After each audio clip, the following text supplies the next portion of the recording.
हिंदू बनाने का ब्राह्मणों ने एक बहुत बेहतरीन तरीका ढूंढ कर निकाला।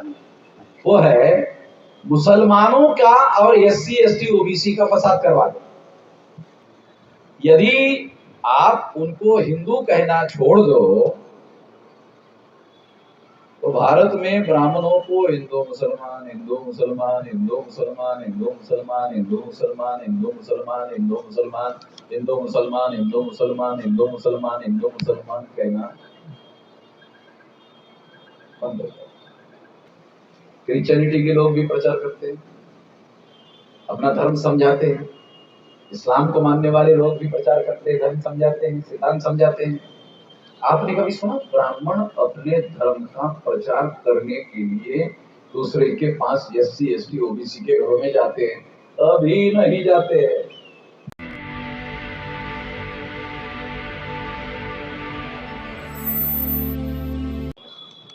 मुसलमानों को कुछ बातें जानने समझने की जरूरत है। उस मिसअंडरस्टैंडिंग की वजह से बहुत सारी समस्याएं पैदा हो रही हैं।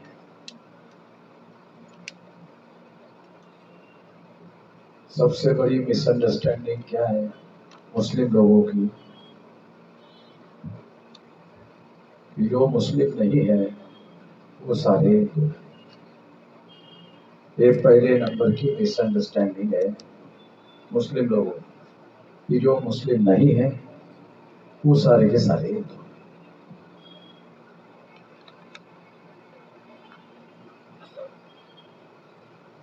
ये जो अंडरस्टैंडिंग है मुसलमानों की, इसने मुसलमानों के सामने बहुत बड़ा संकट खड़ा कर दिया।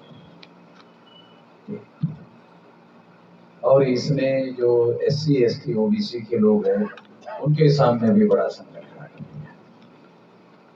मुसलमानों ने अपने सामने भी संकट खड़ा कर दिया और मुसलमानों ने एससी एसटी ओबीसी के सामने भी संकट खड़ा कर दिया। पहले तो ये मिसअंडरस्टैंडिंग मुस्लिम लोग अगर दूर कर दे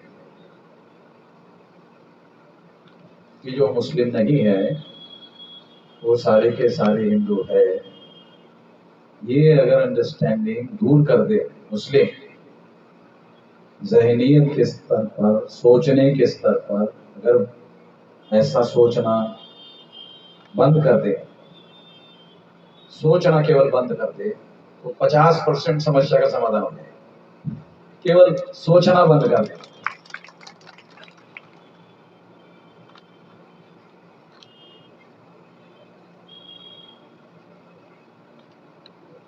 तो ये बात थोड़ा मैं आप लोगों को समझाना चाहता हूं।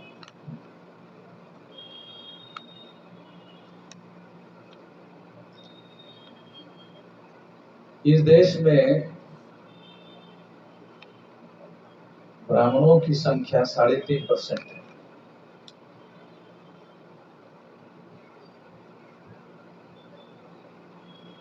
और 3.5% लोग अगर चुनाव लड़े तो लोकसभा में बहुत दूर की बात है, विधानसभा में बहुत दूर की बात है, ग्राम पंचायत में ब्राह्मण चुनकर नहीं आ सकते।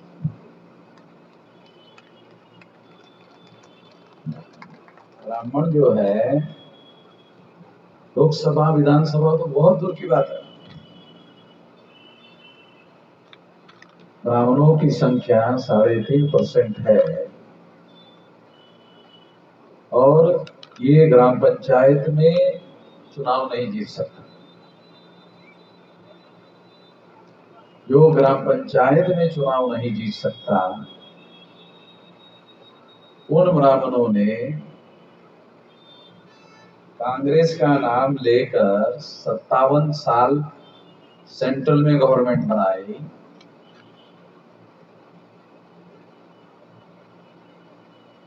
और वो गवर्नमेंट 57 साल तक सरकार बनाते रहे, चलाते रहे और उस सरकार को मुस्लिम लोग हर चुनाव में साथ देते रहे और 3.5% की सरकार मुस्लिम लोग सारे देश में बनाते रहे, 3.5% ब्राह्मणों की।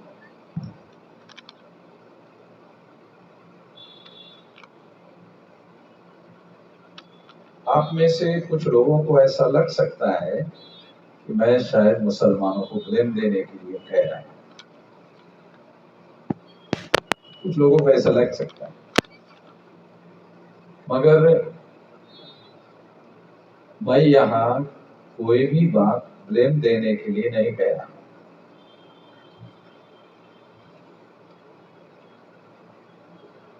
इस सच्चाई को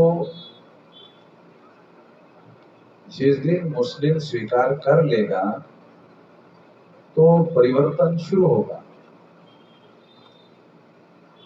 तो दूसरा रास्ता चुनना पड़ेगा। एक अगर मान लो कि जो ब्राह्मण लोग हैं जिनकी संख्या 3.5% है, उन्होंने ही कांग्रेस नाम की तंजीम बनाई और उनको ही 57 साल तक दूसरे लोगों के साथ साथ मुस्लिम लोग भी चुनते रहे।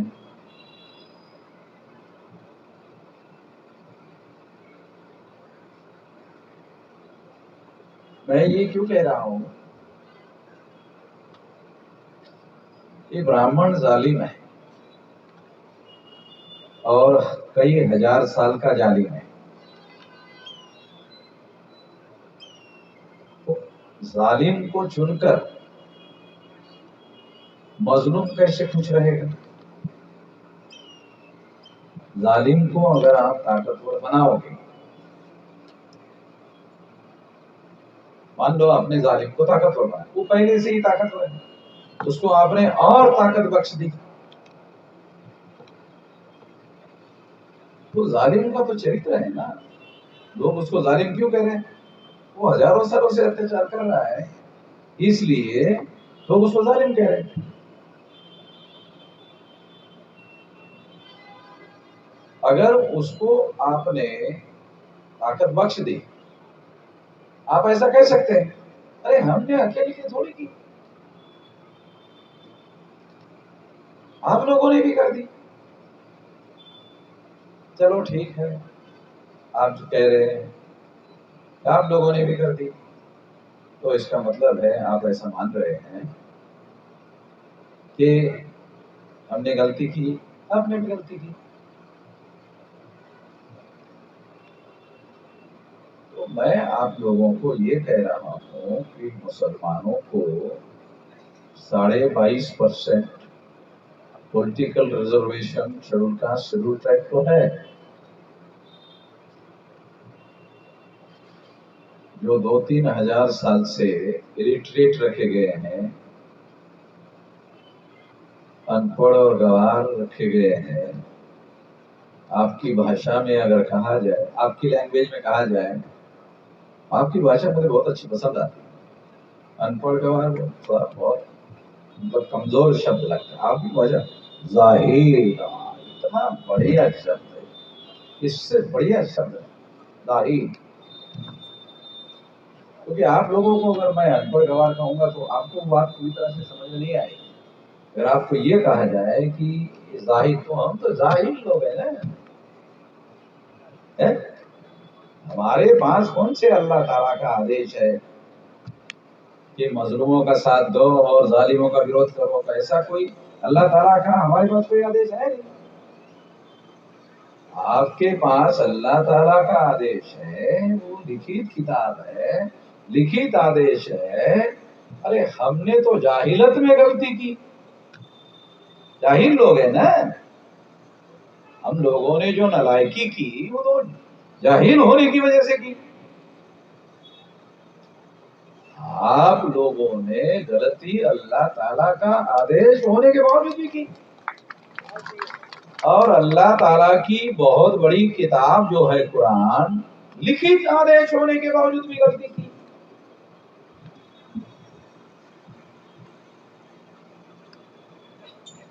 हमारे पास तो ऐसी कोई किताब है नहीं, तो मैं इस बात के आधार पर कह रहा हूं कि आपके पास तो एक बड़ी गाइडलाइन है, लिखित है कि मजलूमों को साथ देना चाहिए। आजमाई हुई बात है, जब मजलूम का साथ देता है तो इत्तेहाद कायम होता है। जब इत्तेहाद कायम होता है तो दुनिया में जालिम परास्त होता है। दुनिया में जालिम परास्त होता है।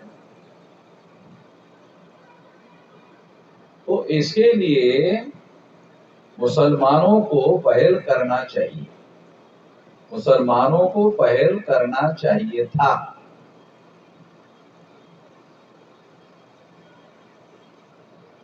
और पहल करने से क्या होगा? पहल करने से मुसलमानों को क्या करना पड़ता? पन्नों मुसलमानों की संख्या 15% है, 15% ही इकट्ठा हो जाते हैं।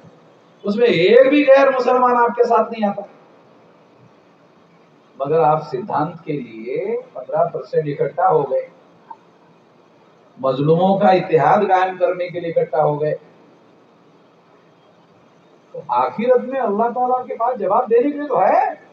अरे वामन मेजराम के पास आपको जवाब मांग नहीं रहा हो तो आपको जवाब देना नहीं है मान लो, तो यहाँ तो बचने के चांस है, मगर आखिरत में क्या होगा वो तो सब जानता है, अल्लाह ताला सब जानता है।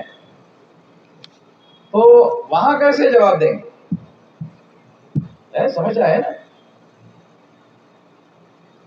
यहाँ मैं समस्या खड़ी कर रहा हूं, वहां अल्लाह ताला आखिरत में समस्या खड़ी कर देगा। तो मजलूम का आप बोलेंगे अरे आप कैसे सवाल कर? मजलूम भाई, मजलूम के पास अधिकार है तेरे सवाल खड़ा करने का। ये भी अल्लाह ताला ने कहा है, मजलूम को अधिकार है। ये भी अल्लाह ताला ने कहा है, कुरान में आदेश है मजलूम को हक है कहने का, बोलने का, पूछने का। तो इसलिए मैं आपको ये बात याद दिला रहा हूं कि जो SC ST OBC के लोग हैं वो हिंदू नहीं है, वो हिंदू नहीं है। अब बोले क्या बात कर रहे हो? देखो, संविधान में जिसे शेड्यूल कास्ट कहा गया वो ब्राह्मणों के द्वारा बनाए हुए अछूत लोग हैं जो छूने लायक नहीं है। अब आप बताओ, जिन ब्राह्मणों ने हमें छूने लायक नहीं माना उसको आप हिंदू कह रहे हैं। ब्राह्मण कम अत्याचार कर रहा है, आप ज्यादा अत्याचार कर रहे हो। बुरा मत मानना, ब्राह्मणों ने हमें अछूत बनाया का मतलब है छूने लायक भी नहीं समझा। तो छूने लायक भी नहीं समझा जिन्होंने, उनकी दृष्टि से हम हिंदू नहीं है। तो आप हिंदू क्यों कह रहे हैं? क्या है आप हिंदू क्यों कह रहे हैं? अच्छा चलो ठीक है, थोड़ी देर के लिए मैं, आप अगर हमें हिंदू कहते और उससे अगर आपको फायदा होता कहते तो और ठीक बात थी कि अगर हमें ब्राह्मणों के कैंप में ढकेल कर आपको फायदा होता, चलो फायदा ही कर लेते अपना, हमें ब्राह्मणों के कैंप में ढकेल कर अपना फायदा कर लेते। इससे आपका क्या फायदा हुआ? जो 3.5% ब्राह्मण थे, 15% शेड्यूल कास्ट को आपने उधर कैंप में ढकेल दिया हिंदू कहकर, फिर शेड्यूल ट्राइब को ढकेल दिया हिंदू कहकर, फिर OBC को हिंदू कहकर ढकेल दिया। इतने सारे लोगों को आपने 3.5% ब्राह्मणों के कैंप में ढकेल दिया। 3.5% ब्राह्मण 74.5% और 3.5 राउंड अबाउट 80% हो गए। अब आपने 3.5% ब्राह्मणों को 80% बना दिया। अब आप बताओ आपको इससे क्या फायदा हुआ? आपको इससे क्या फायदा हुआ? भारत के संविधान के अनुसार हर 21 साल के व्यक्ति को वोट देने का अधिकार दिया गया। अब ब्राह्मणों के 80 वोट हो गया आपकी वजह से। 80 वोट, जिनके 3.5 वोट थे वो आपने हमको उधर ढकेलने की वजह से उनके 80 वोट हो गए और इन सबको आपने हिंदू बनाया। फिर ब्राह्मण क्या करता है, यही SC ST OBC को मुसलमानों के बस्ती पर हमला करने के लिए भेज देता है। ब्राह्मण जो 3.5% है वो घर में रहता है और SC ST OBC को मुसलमानों के बस्ती पर हमला करने के लिए भेज देता है। अब चूंकि वो आपने उनको हिंदू बना दिया और हिंदू बनकर वो आपके कैंप पर हमला कर रहे हैं। 15% वर्सेस 80%, तो आपको फायदा हुआ कि नुकसान? आपको ऐसा करने से इतना ज्यादा नुकसान हुआ। आप बोलते हैं मैंने बहुत सारे मुस्लिम लोगों को कहा, अरे आपको SC ST OBC के साथ में मिलकर काम करना चाहिए। तो अरे तो आप ही के लोग तो हमारे घरों पर हमला करने के लिए आते हैं, आप उनके साथ मिलजुल कर काम करने के लिए बोल रहे। एक बात, ये संकट आप लोगों ने कैसे पैदा किया, आपने अपने लिए कैसे संकट पैदा किया और उसका समाधान बता रहा हूं कि आपने अल्पसंख्य ब्राह्मणों को हमें हिंदू बनाकर अल्पसंख्य ब्राह्मणों को बहुसंख्याक बना दिया। बहुसंख्याक बनने से कांग्रेस दिल्ली की सत्ता में पहुंची। फिर उसी बहुसंख्याक हिंदुओं को साथ में लेकर बीजेपी सत्ता में पहुंची। देखो आज की परिस्थिति की बातें आपको बता रहा हूँ। ये परिस्थितियां आप लोगों की वजह से कैसे पैदा हुई, आप लोगों ने कैसे संकट खड़ा कर दिया है भयंकर, और इसके बारे में मेरे अलावा कोई जानता ही नहीं, मैं अकेला ही जानता हूं। मैं केवल जानता ही नहीं हूं, आपके मुंह पर मैं अकेला ही भारत में बोल सकता हूं, बाकी कोई बोल ही नहीं सकता।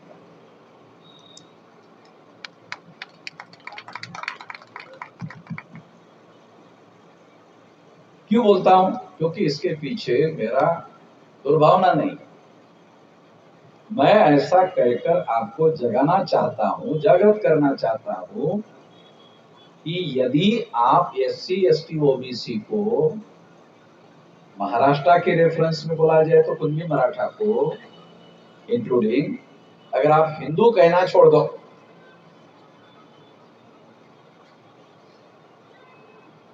तो कुछ लोग क्या कहते हैं, अरे वो अपने को खुद हिंदू कह, अरे उनको जहन्नुम में जाने दो, तुम अपने लिए तो सुधार करो।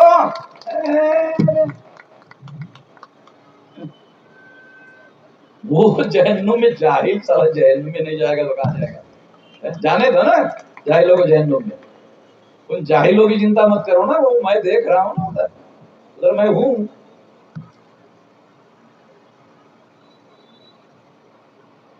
तो यदि आप उन लोगों को हिंदू कहना छोड़ दो तो क्या होगा? अल्पसंख्यक ब्राह्मण 3.5% रहेगा और वो रूलिंग क्लास नहीं बनेगा, ना रूलिंग में रहेगा ना अपोजिशन में रहेगा, आपके केवल ऐसा करने मात्र से।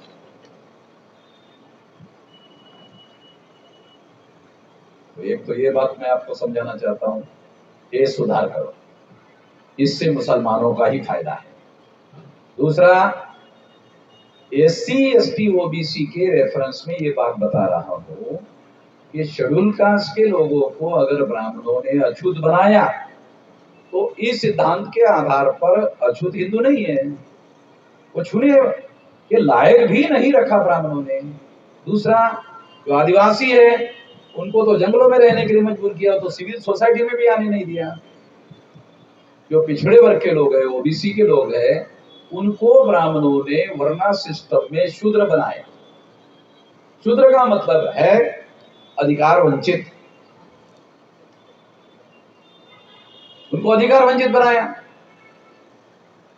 तो जिनको अधिकार वंचित बनाया वो भी हिंदू नहीं है, वो भी हिंदू नहीं है। यदि आप उनको हिंदू कहना छोड़ दो तो भारत में ब्राह्मणों को हिंदू मुसलमान, हिंदू मुसलमान, हिंदू मुसलमान, हिंदू मुसलमान, हिंदू मुसलमान, हिंदू मुसलमान, हिंदू मुसलमान, हिंदू मुसलमान, हिंदू मुसलमान, हिंदू मुसलमान, हिंदू मुसलमान कहना बंद हो जाए।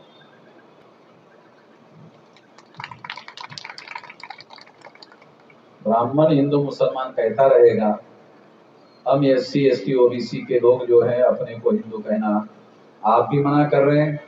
हम तो ये अभियान ही सारे देश भर में चला रहे कि एससी एसटी ओबीसी के लोग, हिस्टोरिकली आपको बता रहा हूं कि एससी एसटी ओबीसी के लोग हिंदू नहीं है। हिस्टोरिकली डॉक्यूमेंट्री हिंदू नहीं है।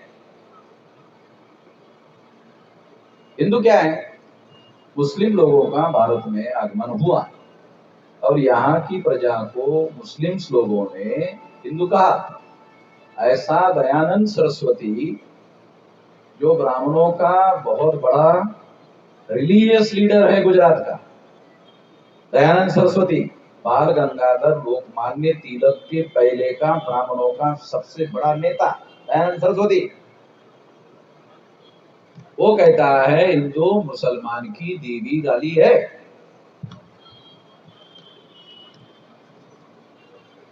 रिकॉर्ड में आपको सबूत चाहिए मेरे से ले लेना। हिंदू मुसलमान की दीवी गाली है।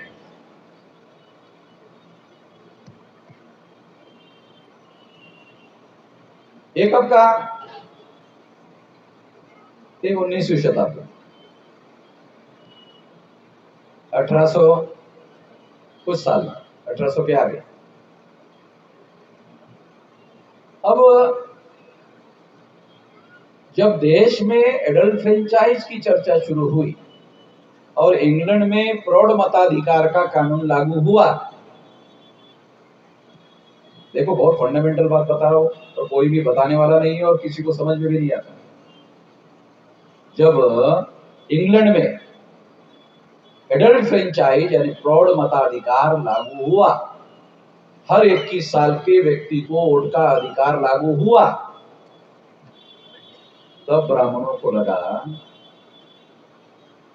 कि हम लोग ब्राह्मण के नाम पर संगठन बना रहे हैं,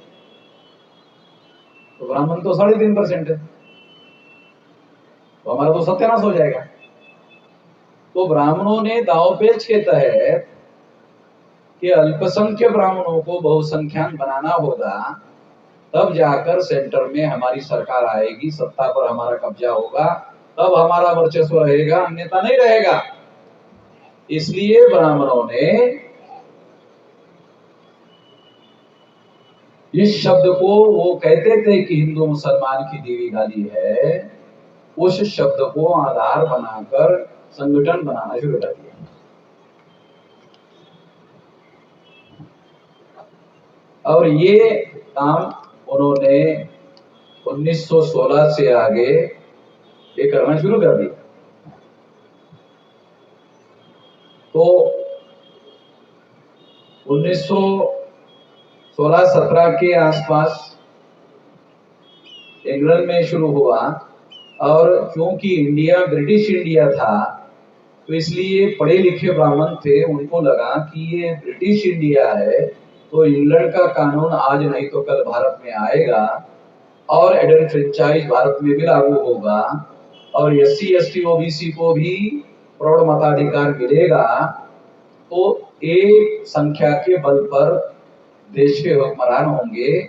अगर इनको हम हिंदू बनाते हैं तो इसका हम लोग ब्राह्मणों का वर्चस्व स्थापित करने के लिए इस्तेमाल कर सकते हैं।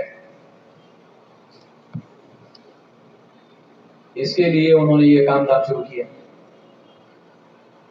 तो जिन लोगों को ब्राह्मण हिंदू कहते हैं, देखा बहुत खास बात बता रहा हूं, जो ब्राह्मण एससी एसटी ओबीसी को हिंदू कहते हैं, उनको अधिकार देने के लिए जब मंडल कमीशन आया तो विरोध करते हैं। समझ में आ रहा है? जिनको वो हिंदू कहते हैं, उनको जब मंडल कमीशन में रिजर्वेशन देने का मामला आया तो विरोध करते हैं। इसका मतलब है उनको गुलाम के तौर पर हिंदू चाहिए। उनको अधिकार देने से वो ताकतवर बन जाएंगे। इसलिए सारे देश भर में मंडल कमीशन के विरोध में जितना आंदोलन ब्राह्मणों ने चलाया और इतना हो हल्ला मीडिया में उठाया, तो जिनको आप हिंदू कहते हैं, जिनको ब्राह्मण हिंदू कहते हैं, उनको ही ब्राह्मण अधिकार देने के विरोध में है। अगर ब्राह्मण उन हिंदुओं को अधिकार देने के विरोध में है तो इसका मतलब है हिंदू ब्राह्मणों के गुलाम बने हुए रखना चाहते हैं, रखने के लिए वो बनाना चाहते हैं। ये बात समझना होगा। दूसरा,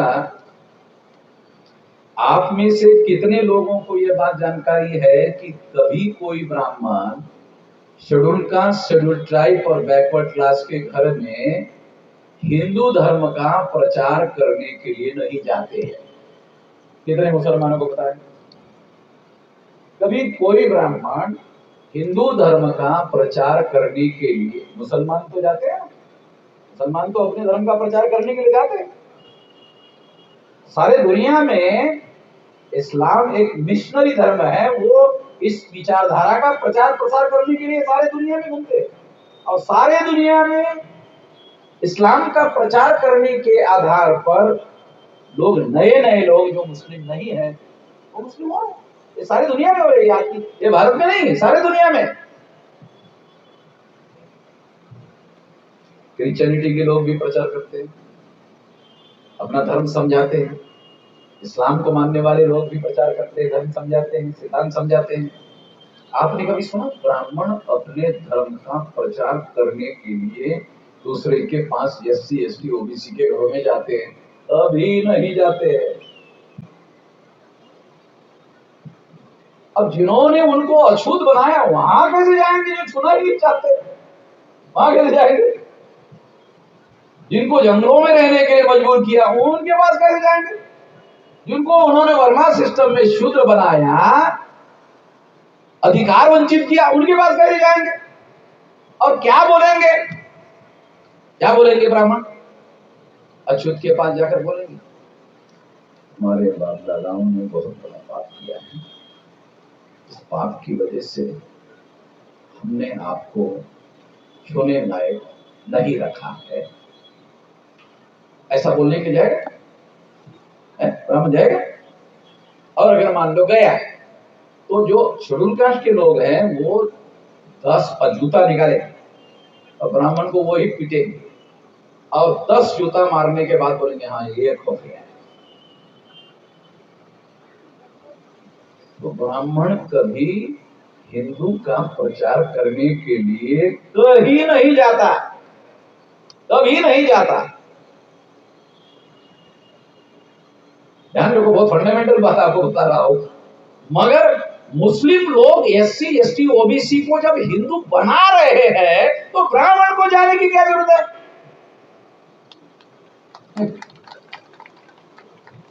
मुस्लिम लोग एससी एसटी ओबीसी को जब हिंदू बना रहे हैं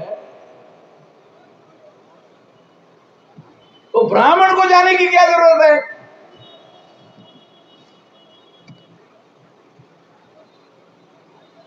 तो ब्राह्मण कभी एससी एसटी ओबीसी को हिंदू बनाने के लिए, अपना धर्म श्रेष्ठ है ये बताने के लिए कभी नहीं जाता। कभी कोई एससी एसटी ओबीसी के घर में कोई ब्राह्मण प्रचार करने के लिए नहीं जाता, क्योंकि ब्राह्मण अपने धर्म का प्रचार कर ही नहीं सकता। क्योंकि वो जिसने वर्ण व्यवस्था बनाई उनको शूद्रत्व बताना पड़ेगा, उसको अस्पृश्यता बतानी पड़ेगी, उसको जाति व्यवस्था बतानी पड़ेगी। जाति के 6247 टुकड़े हमने बनाए, वो बताने पड़ेंगे। ये बताकर कोई भी आदमी किसी को हिंदू नहीं बना सकता।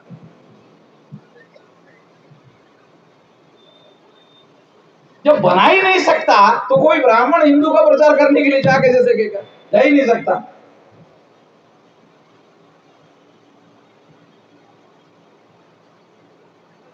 बल्कि 2-3 हजार साल का इतिहास ऐसा है कि ब्राह्मणों ने इन लोगों के साथ नीचता का व्यवहार किया जो दुनिया में कहीं पर भी उपलब्ध नहीं है।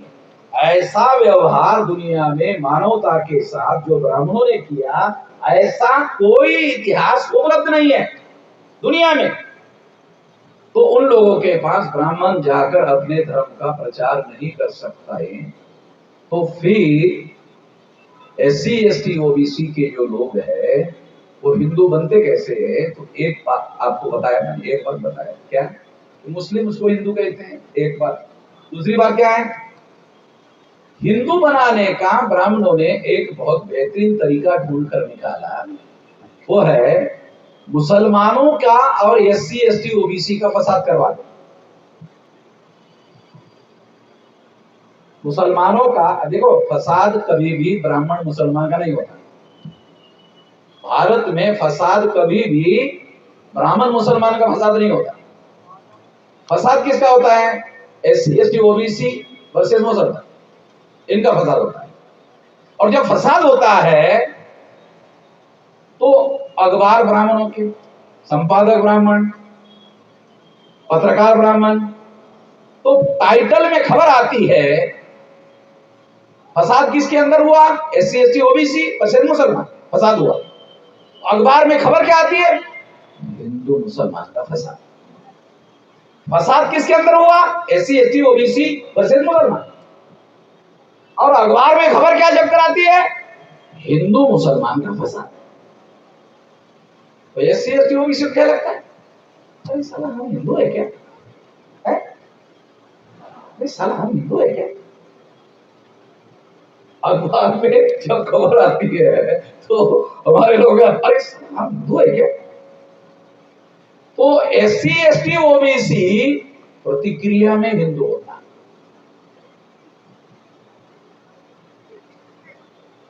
खास बात समझा? प्रतिक्रिया में हिंदू होता है। क्रिया फसाद की, प्रतिक्रिया SC ST OBC वर्सेस मुसलमान, SC SC वर्सेस मुसलमान, तो मुसलमान वर्सेस हिंदू।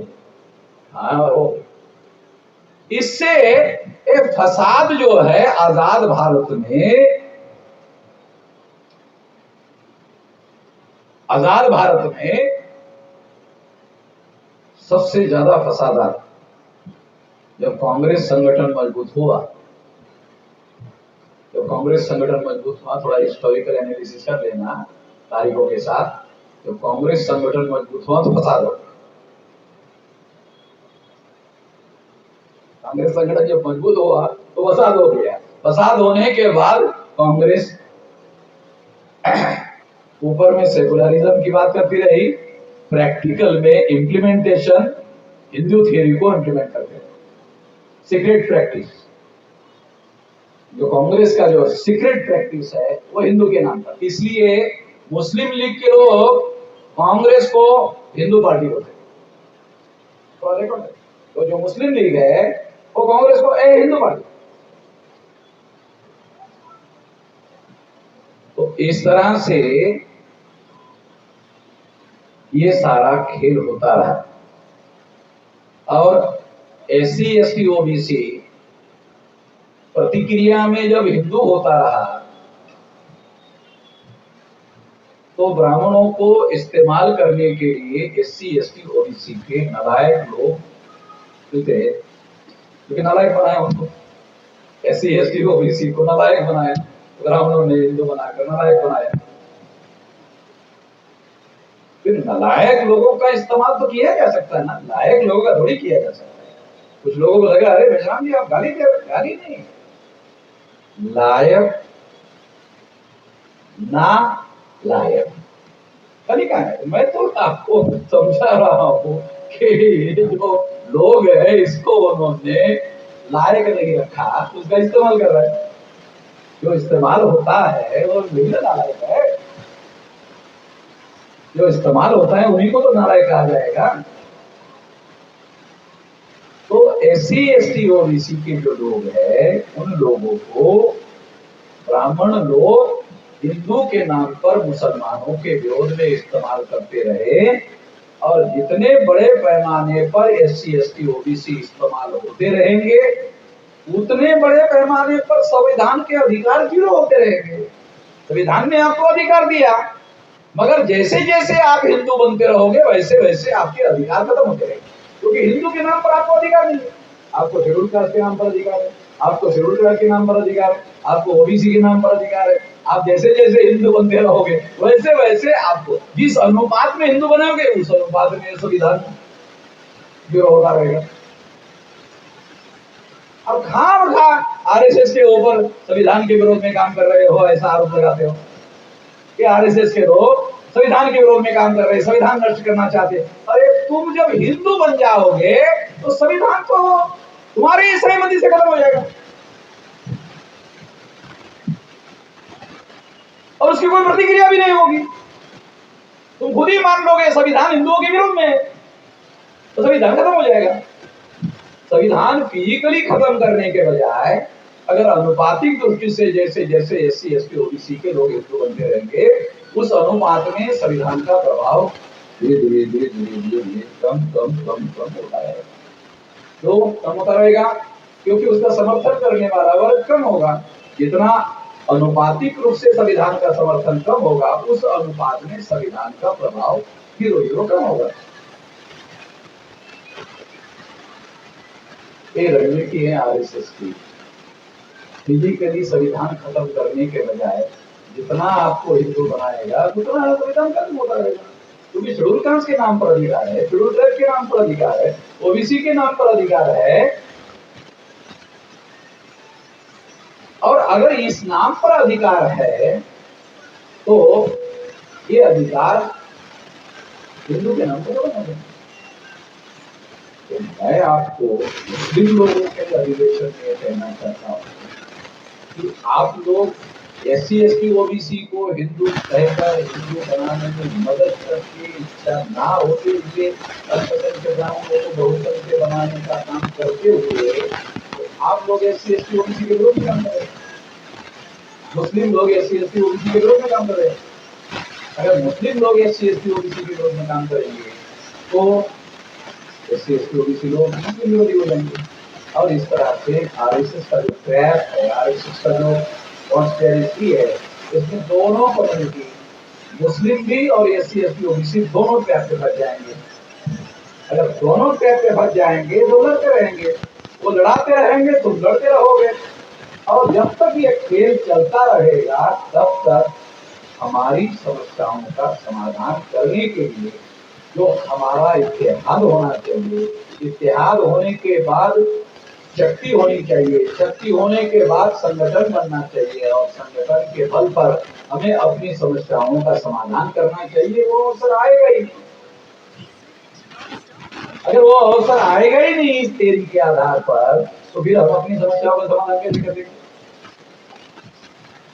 तो ये हिंदू शब्द जो है ये निरुपद्रवी शब्द नहीं है, ये दोनों को लड़ाने वाला आज के तारीख में बहुत ज्यादा प्रभावशाली रणनीति का शब्द है। तो इसलिए कुछ लोग ऐसा कह सकते हैं चलो हम आज से आप कहते हैं हम इनको हिंदू नहीं कहेंगे तो क्या कहें, ऐसा कुछ लोग कह सकते क्या कहें। तो संविधान ने इनको शेड्यूल कास्ट कहा, शेड्यूल ट्राइब कहा, ओबीसी कहा, जो संविधान ने कहा वो कहो। मैं क्या कहूँ आपको, इन लोगों को संविधान ने एससी एसटी ओबीसी कहा, तुम भी इसको एससी एसटी ओबीसी कहो, कोई ऑफेंसिव भी नहीं होगा, कोई आपको ये नहीं कहेगा कि आप हमको एससी एसटी ओबीसी क्यों कह रहे हो। तो संविधान ने आपको एससी एसटी ओबीसी कहा तो इसलिए मुस्लिम भी आपको एससी एसटी ओबीसी कहता है, तो कोई एससी एसटी ओबीसी का आदमी इसको ऑफेंसिव नहीं कह सकता, ऑफेंसिव ले नहीं सकता। इससे मैं ऐसा मानता हूँ मुस्लिम में और एससी एसटी ओबीसी में भाईचारा बनेगा, और जितना ज्यादा भाईचारा बनेगा उतना ज्यादा इत्तेहाद होगा, जितना ज्यादा इत्तेहाद होगा उतना ज्यादा हम अपने बलबूते पर समस्याओं का समाधान करने वाले हो जाएंगे और हमें अपने बलबूते पर ही अपनी समस्याओं का समाधान करने की दिशा में आगे बढ़ना चाहिए।